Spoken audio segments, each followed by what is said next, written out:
Muy buenas, queridos seguidores. Hoy estamos prácticamente de aniversario. Bueno, nos pasamos un poco con respecto a Venezuela como Capitanía General. Y vamos a rendir los honores precisos, por supuesto, a su fundador, que no fue otro que el rey Carlos III. Pana Emilio Costa Ramos de Venezuela, provincial y un servidor, pues tenemos bastante estima por este rey que tanto significa para nuestra historia. Y en la misma Venezuela, yo creo que hay un antes y un después de la fundación de la Capitanía General, ¿no, Emilio? Muy buenas a todo esto, que yo empecé a hablar, no te he saludado siquiera.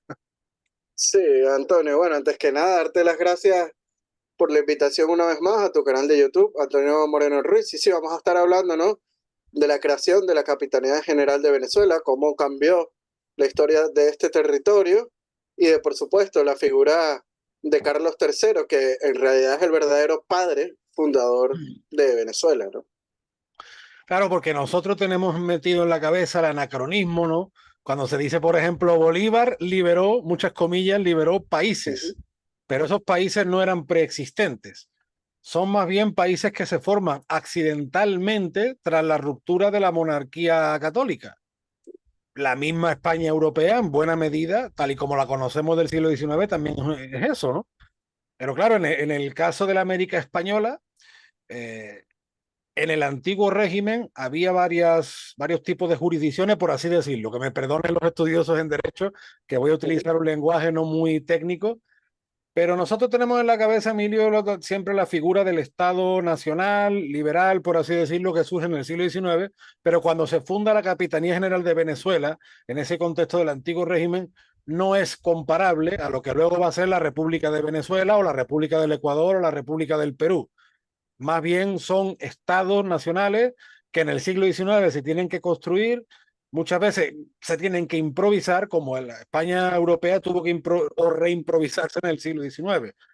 Quiero decir, Venezuela no existía en el siglo XV y Bolívar la libera en el XIX. No es esa la figura cuando hablamos de la capitanía de Venezuela, ¿no? Sí, totalmente de acuerdo con lo que dices, aunque vamos a hablar un poco también de los antecedentes, ¿no? Y tenemos que retroceder a cuando se constituye el virreinato de la Nueva Granada, ¿no? En 1717, por Felipe V, ¿no? Estableciendo el centro de poder en Bogotá. Y bueno, en Caracas los mantuanos del Cabildo son recelosos y protestan porque no querían quedar bajo, digamos, la dependencia del centro de poder en Bogotá, ¿no? Y esto da comienzo a una rivalidad, aunque también hay que decir, venía de mucho antes, ¿no? Entre Caracas y Bogotá. Uh -huh. Tanto así que recordemos que a los neogranadinos en aquella época se les llamaba en Venezuela despectivamente Reynoso. Imagínate. Que por cierto, Reynoso. José Antonio Páez utilizaba este término en el siglo XIX mucho, ¿no? Pero lo cierto es que los mantuanos querían acaparar el poder y lo consiguen porque en 1744, perdón, 1742, logran separar la provincia de Caracas. Recordemos que la provincia de Caracas o la provincia de Venezuela es diferente en su tamaño a lo que sería después la Capitanía General de Venezuela. Y bueno, en 1777, pues los mantuanos expanden su poder al territorio de la actual Venezuela con la creación de la Capitanía General, ¿no? Esto sería más o menos los antecedentes del por qué se crea la Capitanía. No, claro, y muchas veces se habla de los Borbones, que los Borbones dividieron el imperio, pero los Borbones finalmente del siglo XVIII lo que hacen son reformas administrativas, pero seguía siendo la misma patria. De hecho, Uh -huh. hasta el siglo XIX se dice la patria, que es desde el Cabo de Hornos hasta el Mississippi, ¿no? O sea, estas reformas administrativas pues no implican, como decimos, pues un reconocimiento de estados nacionales independientes que luego tiene que liberar Bolívar. Te digo esto, Emilio, porque, por ejemplo, en Sevilla hay una calle que es la llamada calle Conde Negro, y eso data de hace muchos siglos, cuando había población negra en la ciudad, y esa era una parte donde estaba, valga la redundancia, parte de esa población negra, y tenían su propia autoridad. En una época fue un tal Juan de Valladolid y que le Uh tenía que -huh. pasar reportes a las autoridades. Igual que muchas localidades, por ejemplo, eran de señorío, otras eran de realengo. La misma corona de Castilla va incorporando territorios, ¿no? Conforme avanza la reconquista. Se forma el reino de Sevilla, que grosso modo abarca las actuales provincias de Sevilla, Huelva, Cádiz, con parte de Badajoz y Málaga, pero dentro de ese reino, que por supuesto estaba la corona de Castilla, no era un estado nacional aparte, pues tiene condados que tienen, digamos, una jurisdicción un poco aparte, en fin, que el antiguo régimen tiene esta diversidad que yo veo Ujú. muchas veces más adaptada al terreno, porque claro, yo este tema de la creación de las capitanías o de los nuevos virreinatos, lo he hablado muchas veces con nuestro amigo Francisco Núñez del Arco, uno de nuestros historiadores de cabecera, y una de las razones por las cuales los Borbones en el siglo XVIII hacen esto es porque hay un aumento demográfico bastante significativo y lo que ellos procuran es adaptar la realidad administrativa al nuevo contexto. Porque además es un siglo, como dice también nuestro amigo Jorge García Ruiz, otro gran historiador que tenemos mucha estima, ¿no? Es el siglo de oro en América, el siglo XVIII, y concretamente el territorio de Venezuela, en ese último cuarto del siglo XVIII, con Carlos III y Carlos IV, va a vivir una época de auge económico y demográfico. Sí, y no solo económico y demográfico, sino también político, ¿no? Porque vemos con la creación de todas las instituciones que le dan un poder más independiente a la hora de actuar, ¿no? Y bueno, como hemos dicho anteriormente, ya para 1742 la provincia de Caracas o Venezuela también era independiente del Virreinato de la Nueva Granada por la Real Cédula de Felipe V del 12 de febrero de 1742. Si quieres te la cito porque es bueno citar los documentos. Claro, claro Es que sí. resuelto relevar y eximir al gobierno y capitanía general de la provincia de Venezuela de toda dependencia de ese virreinato, no obstante lo dispuesto y mandado por mí en la cédula del 20 de agosto del año 1739, por la cual fui servido de agregar la expresada provincia a ese nuevo virreinato. Cuando se refiere a la cédula de 1739, acordémonos que cuando se crea la virreinato de la Nueva Granada en 1717, se vuelve a disolver y se vuelve a elevar en 1739, que decirlo así. Por eso es que las fechas a lo mejor no coinciden, pero es por esta razón. Y bueno, en 1776 se estableció la Intendencia de Ejército y Real Hacienda con sede en Caracas, y esta tenía jurisdicción en 6 provincias del actual territorio venezolano, ¿no? O sea, aquí vemos que se le va dando más independencia en cuanto al ejército y a los impuestos, ¿no? Y Mm. bueno, el 8 de septiembre, pero del año 1777, como tú bien dijiste al principio, hace pocos días acabamos de celebrar este aniversario, es creada la Capitanía General de Venezuela por la orden de Su Majestad el Rey Carlos III de España en las Indias, mediante la emisión de una real cédula agregándolo en lo gubernamental y en lo militar las provincias de Cumaná, Maracaibo, Guayana, Trinidad y Margarita, que, como dice la Real Cédula, hasta ese entonces dependiente del Virreinato de Nueva Granada, y ordenando a los gobernadores de dichas provincias que obedezcan al capitán general de la provincia de Venezuela y que cumplan sus órdenes, ¿no? Si quieres vamos a citar, Antonio, la Real Cédula de Carlos III de 1777, que es muy importante, Uh -huh. y dice lo siguiente: he tenido a bien resolver la absoluta separación de las mencionadas provincias de Cumaná, Guayana y Maracaibo e islas de Trinidad y Margarita del Virreinato y Capitanía General del nuevo Reino de Granada, y agregarlos en lo gubernamental y militar a la Capitanía General de Venezuela, del mismo modo que lo están por lo respectivo al manejo de mi real hacienda a la nueva intendencia erigida en dicha provincia y ciudad de Caracas. O sea, aquí Carlos III le está quitando toda la dependencia de lo que fue la Capitanía General de Venezuela, del Virreinato de la Nueva Granada. O sea, es totalmente independiente, tanto política como militar como gubernamentalmente, ¿no?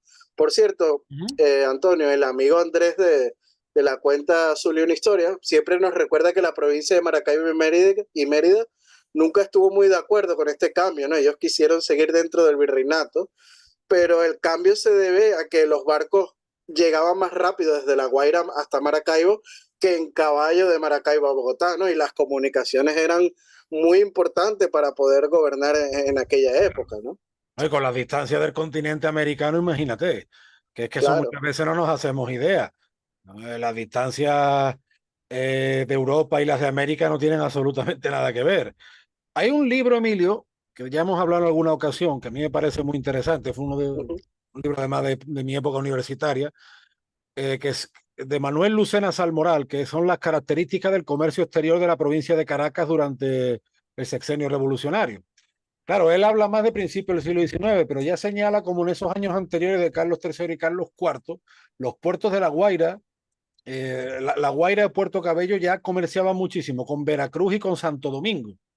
Y también yo creo que eso es una de las peculiaridades de la Capitanía General y por los cuales los Borbones establecen estas reformas administrativas en un sentido práctico, también al calor de la política de los situados, ¿no? De cómo ellos quieren que las tierras ricas ayuden a las tierras más desfavorecidas y que esa reforma pues poner en boga, poner en auge esos territorios.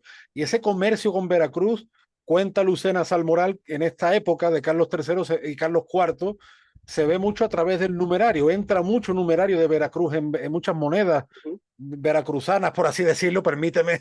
Bueno, o sea, en verdad son de la seca de la Ciudad de México, ¿no? Pero Claro, sí, sí, salían por el puerto de perdón, Veracruz. perdón, vía Veracruz, he dicho moneda veracruzana por el puerto. Es verdad, de la seca novohispana, de Ciudad de México, Veracruz, Venezuela. En esta época se nota bastante ese movimiento económico de la capitanía con Nueva España y con Santo Domingo, ¿no?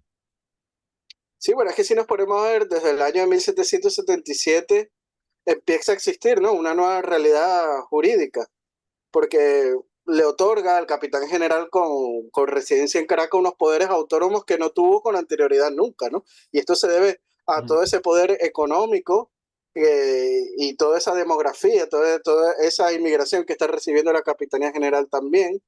Y bueno, también la importancia política que va adquiriendo este territorio, ¿no? Y cumple con lo señalado por el rey en la Real Cédula, ¿no? En este año de 1777. Y desde entonces hay que decirlo, Venezuela y el resto de las provincias no serán dependientes de ningún virreinato. Con la creación de la Capitanía General de Venezuela se le da forma territorial y unidad de autoridad a estas provincias dispersas en la costa meridional de tierra firme en la América del Sur, ¿no? Así el rey unificaba el espacio geográfico y humano de Venezuela y transfería y centralizaba en Caracas el gobierno y jurisdicción de estas provincias dispersas, pudiéndose considerar, como he dicho anteriormente, al rey Carlos III como padre fundador de Venezuela. Y recordemos que bajo su reinado también se creó la Real Intendencia en Caracas en 1776, más tarde en 1786 la Real Audiencia de Caracas. Y otro hecho importante de Carlos III en Venezuela, Antonio, fue cuando le otorgó la autonomía universitaria de la Real y Pontificia Universidad de Caracas, ¿no? Gracias a otra Real Cédula dictada en 1784, donde le otorgaba la potestad del claustro pleno universitario para elegir su propio rector, quitándole dicha facultad a la iglesia, ¿no? Y bueno, también podemos decir que el primer gobernador y capitán general de Venezuela, que fue don Luis de Unzaga y Amezaga, fue el primer gobernante de todo el territorio venezolano, ¿no? Es interesante la figura de Unzaga, que luego va a ser muy importante el apoyo español a la independencia de los Estados Unidos. Porque claro, estamos hablando que en el 77 se funda la capitanía y ya oficialmente en el 79 ya es la proclamación de la llamada guerra anglo-española, ¿no? Aunque se estaban apoyando los movimientos de antes, pero ya se hace oficial. Y tanto Galvez como Unzaga, como aquellos hombres de la Ilustración, eran conscientes que en la América del Sur debía haber un contrapeso, porque ellos ya veían, igual que lo vio el conde de Aranda, cómo los incipientes Estados Unidos pues iban a formar un coloso en el norte y por eso ellos eran tan conscientes de que tenían que dejar una buena administración, un crecimiento económico, porque había que crear un contrapeso español en el sur frente al contrapeso anglosajón del norte. Es una época en estos, lo que va del 77 hasta la ruptura, hasta la separación, pues la verdad que fueron años muy importantes y que al final lo que dice Bolívar, destruimos siglos de industria y cultura, no lo digo yo, lo dice el mismo Bolívar, ¿no? Y se destruyó no solo, bueno, en 3 siglos pasan muchas cosas, pero en estos 20, 25 años se hicieron unos avances prodigiosos. Naturalmente, todo es susceptible de mejorar, no estamos diciendo que fuera un paraíso en la tierra, pero que pronto se destruyó en Pana lo que tanto se tardó en construir, sobre todo en una época en la que vemos que hay movimiento, que hay progreso, que por fin además Carlos III Fíjate lo que hemos hablado muchas veces, el poderío español en América se sostiene básicamente gracias a milicias locales, porque España nunca tuvo grandes ejércitos en América. Es en esta época donde ya se está regularizando también el ejército en América, pero con una presencia criolla abrumadora, ¿eh? Una presencia criolla abrumadora, vamos, igual que en la Capitanía General de Venezuela, también vamos a ver a destacados criollos y en fin, que eso no se rompió y destaco esto porque siempre se dice que en esta época hay quien dice, no, los criollos nunca tuvieron poder. Otros te dicen, no, bueno, sí, los austrias le Bueno, permitieron un Fernando poquito. Millares fue un capitán Claro, general de Venezuela y era cubano, era criollo. pero es que después te dicen, no, sí, pero los austrias permitían un poquito y los borbones lo quitaron del todo. Y es lo que tú dices, ahora resulta que vemos a un capitán general de Venezuela que era un criollo cubano. Entonces, Sí, son cosas que no tienen sentido, ¿no? Si nos ponemos a estudiar la historia a fondo. Y algo muy importante de esta Real Cédula también, Antonio, es que deja constancia de la importancia, ya que ella contendrá el uti possidetis juris, ¿no? Que asista a Venezuela para la conformación territorial de la República, ¿no? O sea, hay un historiador venezolano, que es Carachelo Parra Pérez, que lo analiza, ¿no? ¿Qué hubiera ocurrido si la monarquía hispánica no hubiera expedido dicha Real Cédula, ¿no? En su libro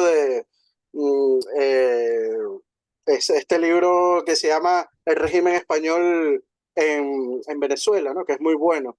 Y lo ujú, vamos a citar si quieres. sí, claro. Dice Carachelo Parra Pérez lo siguiente: de no haber existido tal ordenanza y si la revolución de la independencia nos hubiese hallado con el estatuto territorial, político y administrativo anterior a ella, es muy probable que en la hoy República de Venezuela habría sucedido algo análogo a lo de Centroamérica, es decir, la constitución de dos pequeñas repúblicas, una central con la provincia de Caracas y otra oriental con las provincias de Cumaná y de Guayana. En cuanto al occidente del país, o sea, la provincia de Mérida y Maracaibo, que antes de 1777 pertenecía al virreinato, habría quedado en 1810 como parte integrante de Nueva Granada. O sea, sin esta Real Cédula, Venezuela no existiría hoy en día tal como la conocemos, ¿no? Sí, no, claro, se aprovechó justamente los que quisieron eliminar el legado español, aprovecharon el legado español para luego muchas veces formar sus respectivos estados, ¿no? La verdad que es bastante interesante Sí, y no, además, y hay algo muy importante, Antonio, que es que esta fecha los venezolanos deberían de celebrarla por la importancia que te estoy diciendo, porque es que sin esta Real Cédula Venezuela no existiría, ¿no? Y por eso es que decimos que Carlos III es el padre fundador de Venezuela, ¿no? bueno, Y para, hay pero un historiador venezolano que se llama Mario Briceño Iragorri, que dice algo muy importante respecto de esto, que te lo cito aquí. Dice, el día en que el brigadier general don Luis de Unzaga y Amezaga, gobernador y capitán general de Venezuela, pudo librar órdenes desde Caracas, que lo mismo se cumplían en Cumaná que en la villa de San Cristóbal, representa una fecha de tanta trascendencia en nuestro calendario patriótico que como las de cualesquiera de las consagradas por fastos nacionales en las leyes de la República. Y tiempo llegará cuando nuestro pueblo se imponga debidamente a su historia, en que el alba del 8 de septiembre sea saludada con los mismos honores que la patria rinda a sus grandes efemérides. Totalmente de acuerdo aquí con lo que dice Mario Briceño Iragorri. pero que sin Y embargo lamentablemente, Antonio, sí, hoy dime. tú me decías poco antes de grabar que te habías enterado de una mala noticia porque tú has escrito hace poco un artículo justo sobre este tema con el busto del rey Carlos III que se encontraba cerca del Panteón Nacional, ¿no? Así es, cerca del Panteón Nacional, al lado del cuartel San Carlos, que por cierto, se construyó bajo su reinado Claro, también, ¿no? y en honor a su santo, Y además. sí, otra cosa más, ¿no? Y era un busto que se erigió, ¿no? Por ser justamente el creador de la Capitanía General de Venezuela y también el creador del cuartel San Carlos que estaba al lado, ¿no? Y me acabo de enterar que fue desmontado el busto y no sé, se desconoce el paradero, ¿no? O sea, el gobierno chavista, como siempre, haciendo de las suyas, mezclando la historia con política y manchándola con leyenda negra, porque ni siquiera es que haya sido un personaje negativo para la historia de Venezuela, al contrario, o sea, Todo lo contrario. es el el padre fundador de Venezuela y creador de otras instituciones políticas y de otras, digámoslo, construcciones dentro del país, ¿no? Y fue retirado y hay que decirlo, sin dudas Carlos III es merecedor de homenajes en lo largo y ancho del territorio venezolano, ¿no? Hay que rescatar su figura, sin duda alguna. Sí, no, y no solo Carlos III, acuérdate aquella escena histriónica que montó Chávez en una de sus habituales payasadas Ujú. sobre el escudo de Valencia, que data de la época de Carlos I, el águila bicéfala, y allí buscando cómo cortarlo delante del alcalde de Valencia, que además fue una ciudad realista. Valencia fue una de las ciudades que más se opuso y más luchó contra Bolívar, que mejor recibió al Taita Bóvez, que sacaron la bandera aquella que decía Valencia recobró su libertad cuando los realistas triunfaron y quiere borrar la historia pues así, quitando bustos, recortando escudos. Yo por eso muchas veces lo hemos hablado, ¿no? Como nos pongamos a remover estatuas, nos vamos a quedar solos, pero yo sinceramente después de todas estas payasadas y atrocidades, cada vez veo menos justificado que haya estatuas de Bolívar y de San Martín en España, sinceramente. Porque como tú bien dices, Carlos III debe ser reivindicado en Venezuela, pero ¿qué debe ser reivindicado en Venezuela? En Nápoles, en Sevilla, en Cádiz, En Argentina, en en el Buenos río, Aires. claro, en el Río de la Plata. Bueno, si yo no estoy mal, en el río, en Argentina queda algo de Carlos IV y Colombia, No, hace poco Francisco Núñez del Arco estuvo en Buenos Aires y publicó una foto de una estatua que tiene Carlos III en Buenos ¿verdad? Sí, Aires. sí, sí. Y Colombia, por ejemplo, era de los pocos países de Hispanoamérica que conservaba estatuas de sus virreyes, ¿no? Entonces, yo la verdad que estas payasadas, que claro, que después decimos, todo esto que viene de Estados Unidos, que querían tirar la estatua de Oñate, de Fray Junípero Serra, pues todo esto viene por lo mismo, ¿no? Al fin y al cabo, Dios los cría, ellos se juntan y pretenden borrar la historia, además de un personaje tremendamente positivo, bajo cuya época este territorio de lo que conocemos como Venezuela creció y tomó una importancia como no la había tenido hasta ese momento. ¿No? Y que sin esta Real Cédula, Venezuela como lo conocemos no existiría. Simplemente esa es la gran importancia, ¿no? O sea, por qué se le debe de considerar como padre fundador? Y lamentablemente a Carlos III, como tú bien dices, no ha sido víctima tampoco de estos actos del gobierno chavista. Lo vimos con Cristóbal Colón en su momento, quitando estatuas en Caracas, en Puerto La Cruz, en el Paseo de Colón, cambiándonos el nombre a los paseos, etcétera. El escudo de Caracas, que por cierto, fue mandado a hacer por el tatarabuelo de Simón Bolívar, le fue otorgado este escudo a él, y que ni siquiera la historia la conocen, porque nada más por eso, si creen que Simón Bolívar es el padre de la patria, pues fue al tatarabuelo de Simón Bolívar, el primer Bolívar que llegó a América, a quien se le otorgó el escudo de Caracas. O sea, Pero ¿cómo se le va a otorgar el escudo de Caracas a un criollo si los criollos estaban discriminados? exacto, ¿no? Es Son que ya, esas contradicciones de la historiografía oficial. es que ya es mejor reírse de verdad, porque, Sí, bueno, no queda de otra, ¿no? nosotros por lo menos, pana, desde, en fin, desde lo que podamos aportar, siempre vamos a reivindicar la memoria del rey Carlos III, con sus luces, con sus sombras, porque también tuvo sus errores, sus equivocaciones, pero fue un reinado tan largo, tan fructífero. Y yo creo que en la capitanía de Venezuela, Carlos III imprimió el que era su lema, ¿no? A la virtud por el mérito, virtud y mérito. Él premió a muchas personas que no tenían apellido noble. Y eso hubo gente que no le gustó en su época, porque él premiaba mucho el mérito, el trabajo. Acuérdate que en esta época ya se dice, señores, que trabajar no es ninguna deshonra con respecto a las exageraciones de algunos nobles, de algunos hidalgos, ¿no? Sí, bueno, es que la Capitanía General de Venezuela tuvo mucha nobleza que gracias a la riqueza producida por el cacao llegaron a comprar estos títulos. El Marqués del Toro es uno, Uh -huh. el Marqués de Casaleón es otro, el Marqués de Mijares es otro. O sea, vemos una pequeña nobleza Claro, caraqueña. pero además es una pequeña y una nueva nobleza que él empieza a premiar por el mérito. Lo que sí es verdad que muchos de sus vástagos después salieron de aquella manera.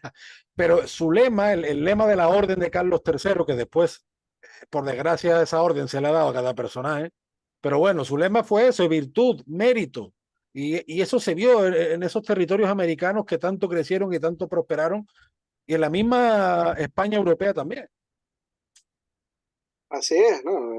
Carlos III como buen rey de la Ilustración, ¿no? Siempre trató de premiar a aquellas personas que tanto hicieron méritos. Es que nada más vemos a sus ministros, José de Galvez, Bernardo de Galvez, también a Luis de Unzaga, Francisco de Saavedra, que hace poco hablamos de él también Sí, en un ¿verdad? podcast, el sevillano. O sea, vemos gente que hicieron grandes méritos y grandes mejoras en la administración virreinal en las Américas, que fueron muy bien gratificados, ¿no? Por la monarquía hispánica y sobre todo Y, por Carlos III. y volviendo a la discriminación de los criollos, tuvo un ministro peruano, Pablo de la Vide, fíjate qué discriminación. También, Bueno, exacto. pana, pues, en fin, dentro de todo esto que estamos viviendo, pues esperemos aportar nuestro grano de arena.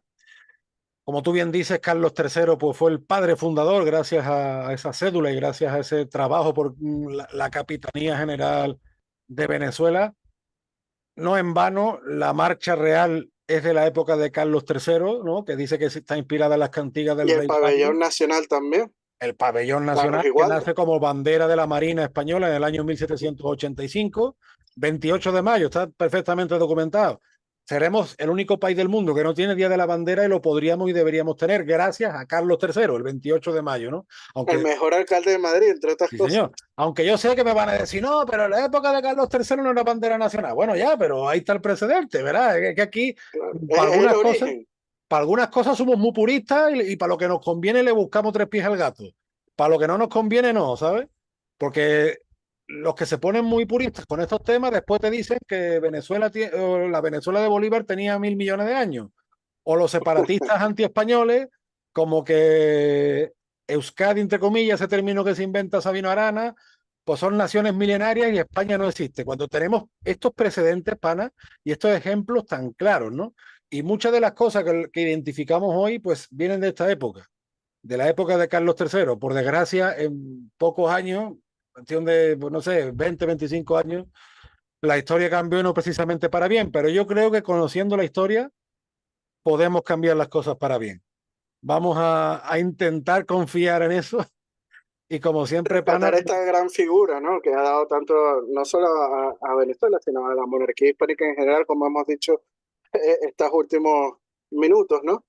Y sin duda, pues, crea un antes y un después, sobre todo en la América virreinal, que por cierto, su estatua, de la estatua de Carlos III en la Plaza de Sol, en la Puerta de Sol, aquí en Madrid, lo dice, ¿no? Que bajo su reinado se vio la mejor época de los virreinatos americanos. también es verdad, sí, sí, es verdad. Bueno, pana, pues como siempre un placer tener estas charlas históricas contigo de nuestros apasionantes temas hispánicos.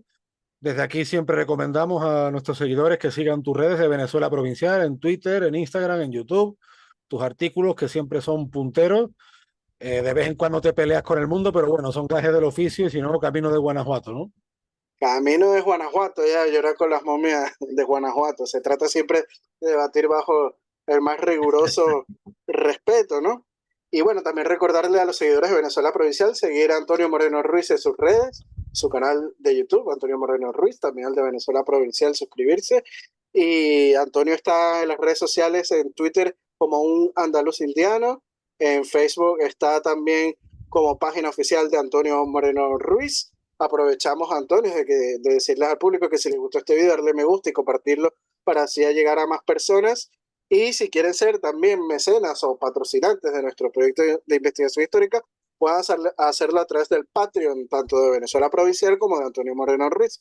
Con tan solo €1, pues ya nos están ayudando en este proyecto de investigación histórica. Aprovechamos, Antonio, para enviarle un fuerte saludo y abrazo a nuestros mecenas y patrocinantes como lo son Gabriela Arrieta, Ángel Suárez, Juan Cristóbal García, Loma Elizam, Domingo González, Daniel Sierra, Miguel Curvelo y Mario Pérez. También a Fran García, mi paisano, que siempre está pendiente de nosotros, por supuesto que sí. Muchísimas gracias a todos y bueno, Dios mediante, pronto volvemos con más de nuestros temas. Te mando un fuerte abrazo, querido pana, desde el puerto y la puerta de las Indias. y otros de la Villa y Corte de Madrid, Antonio. Hasta la Chao, próxima. chao.